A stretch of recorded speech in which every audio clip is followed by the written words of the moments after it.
Friends, कैसे हैं आप लोग। आज हम लोग पढ़ेंगे MAHN यानी master of arts in Hindu studies, जिसमें आज पढ़ेंगे MHN 004 के खंड 2 में इकाई 1 पुरुष पुरुषोत्तम आत्मा एवं धर्म, जिसमें आज हम आपके लिए लेकर आए हैं आत्मा। तो वीडियो स्टार्ट करने से पहले जो भी फ्रेंड्स हमारे चैनल पे नए आए हैं कृपया चैनल को सब्सक्राइब कर लें और बेल आइकन को प्रेस कर दें, ताकि जो भी लेटेस्ट वीडियो हमारे चैनल पे आए वो सबसे पहले आपको मिल सके। तो आइए ज्यादा टाइम को न लेते हुए चलते हैं अपने टॉपिक पर। पुरुष पुरुषोत्तम आत्मा एवं धर्म में आत्मा के बारे में पढ़ते हैं।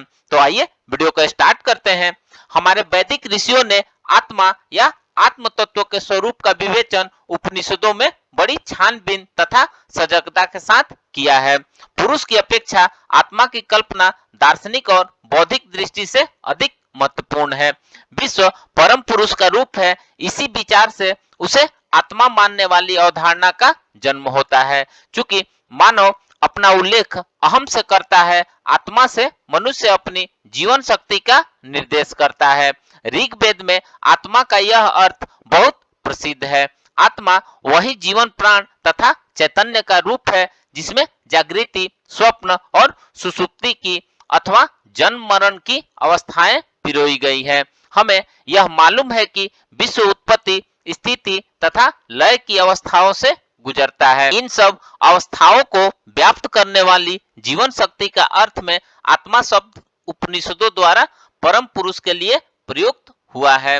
विश्व शक्ति का देवता मानकर उसकी भक्ति तथा उसके लिए यज्ञ करने वाला मानव देवता के साथ अभेद संबंध की स्थापना अथवा अन्वेषण के लिए व्याकुल है। इसकी अभिव्यक्ति उपनिषदों के पहले के वैदिक साहित्य में कई जगह हुई है। मैं ही विश्व शक्ति देवता हूँ, इसी से विश्व शक्ति आत्मा है जैसे विचार निकले। ऋग्वेद के पुरुष ही सब विश्व है विचार के दृढ़ हो जाने के बाद तत्व चिंतकों ने यह निष्कर्ष निकाला कि विश्व और पुरुष एक ही है और दोनों की एकता का निर्देश आत्मा शब्द से किया जाए। इसके बाद वैदिक तत्व चिंतक इस निर्णय पर पहुंचे कि विश्व शक्ति की दृष्टि से मानव उसी विश्व शक्ति का एक रूप है और मानव की दृष्टि से विश्व शक्ति उसी का मूल रूप है। इस निर्णय के कारण उपनिषदों की प्रगति आत्मा ही विश्व का सत्य है के महान सिद्धांत तक हो पाई। उपनिषदों में पुरुष शब्द के अर्थ को बदलने का यही कारण है कि पुरुष शब्द की अपेक्षा आत्मा शब्द अधिक निर्दोष अथवा उचित है, क्योंकि मृत्यु के उपरांत तथा जन्म के पूर्व भी उसके अस्तित्व को ऋग्वेद काल में ही मान्यता मिल गई थी। ऋग्वेद में ही अश्वमेध सूक्त में कहा गया है कि अमर्त्य मर्त्य शरीर से जुड़ा होता है। ऋग्वेद में कई स्थानों पर अशु, प्राण तथा आत्मा तीनों शब्द एक ही अर्थ में प्रयुक्त हुए हैं। वेद में आत्मा शब्द प्रधान रूप से दो अर्थों में प्रयुक्त हुआ है। पहला देह या शरीर की जीवन शक्ति, दूसरा समूचा व्यक्ति। समूचे शरीर में शरीर, इंद्रिय, अंग, मन तथा वाणी सम्मिलित है। यह व्यक्तित्व अहम के नाम से जाना जाता है। आत्मा शब्द वैदिक भाषा में सामान्य रूप से अहम के वाचक के रूप में प्रयोग होता है। वैदिक मनुष्यों की यह कल्पना थी कि वायु और प्राण एक है। यह कल्पना बाद में भी कायम रही। ऋग्वेद में आत्मा के नाम से वायु का निर्देश बहुत बार हुआ है। वहां कहा गया है कि मृत का चक्षु सूर्य में तथा आत्मा वायु में विलीन होती है, परंतु तत्व की दृष्टि से आत्मा का अर्थ ऋग्वेद में जीवन शक्ति था। ऋग्वेद में आत्मन या त्वन शब्द स्वयं या खुद जैसे निजी वाचक सर्वनाम के अर्थ में बार बार आया है। यह आत्मा का तीसरा अर्थ है। इसका उदाहरण है धूलोक तथा पृथ्वी समूचे विश्व के स्वयं ही धारण करते हैं।